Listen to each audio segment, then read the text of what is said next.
Hi, welcome to Ray at the Movies, and today we're going to do a review on the Blackwell Ghost, which is a movie that came out in 2017 and has sparked 8 movies total as of now.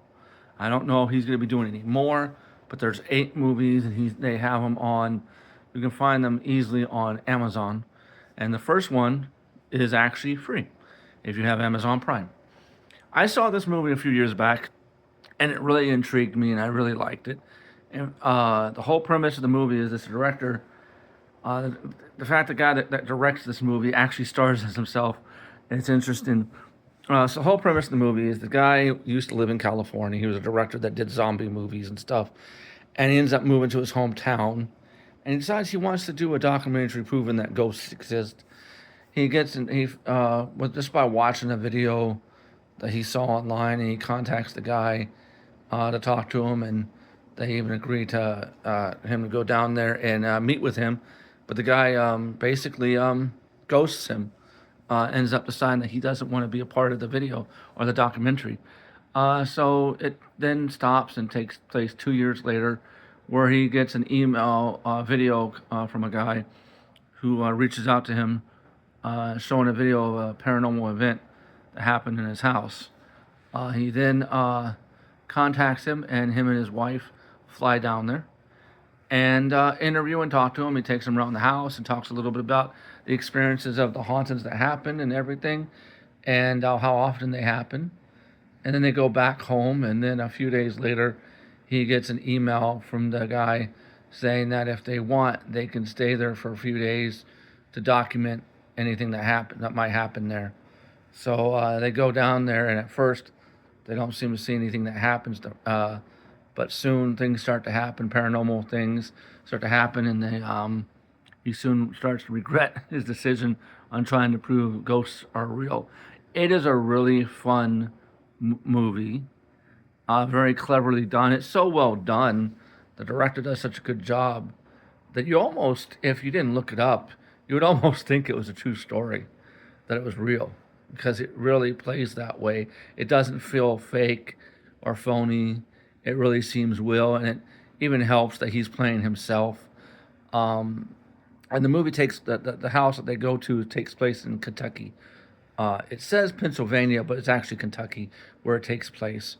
So I highly recommend, if you want to see a movie that's a fun little harmless little movie. There is cuss words. It's not a very violent or gory film. It is very interesting, and it's kind of creepy with a lot of the things that start to unfold and happen in the movie. So I give it 5 out of 5. It's great. I haven't checked the previous movies yet because those I got to pay for, and there's 8 of them. There's 8 total, so that's a lot to pay for. So I might at some point buy them and check them out and make a decision on whether or not what I'm going to do. There's another movie I'm going to review and tell you in a few minutes that also was free, but that I saw on Screenbox. They have the first one and the second one. Third one that came out this last year. I haven't had a chance to watch that one, but I'm not going to go too much into that. So I give the movie 5 out of 5. The director does a good job. I believe his name is Turner Clay, and I highly recommend you check that one out. Now I can't vouch if the other ones are good, but this is a perfect Halloween movie for the spooky season that I think you're gonna like. I'm not joking. I watched this movie a few years back, and I go, "Hey, I want to revisit this because I liked it the first time." And sometimes you revisit the movie, and you're not sure if you like this. Now the description is wrong on IMDb. It says a journalist. No, He's a guy who's directed films, horror movies, zombie movies, and stuff, and who decides he wants to do a documentary proving that ghosts are real. So it's wrong. So I don't know if the descriptions I looked at for the rest of the movies are right either. So I gotta check those out. A little shocking. I didn't realize he was gonna make this many when I first checked it out. I just wanted something to watch, and I thought, hey, this is interesting because I like found footage type movies and mockumentaries that are fake, that pretend to be real and aren't. They're just so much fun.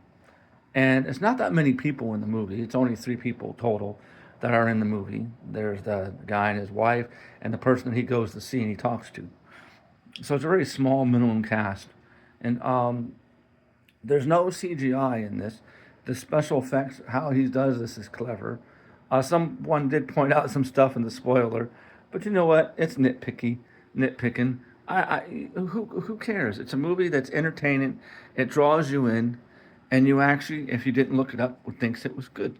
That it was real, not good. So with that, I'm out of here. You have a good rest of your day. Goodbye.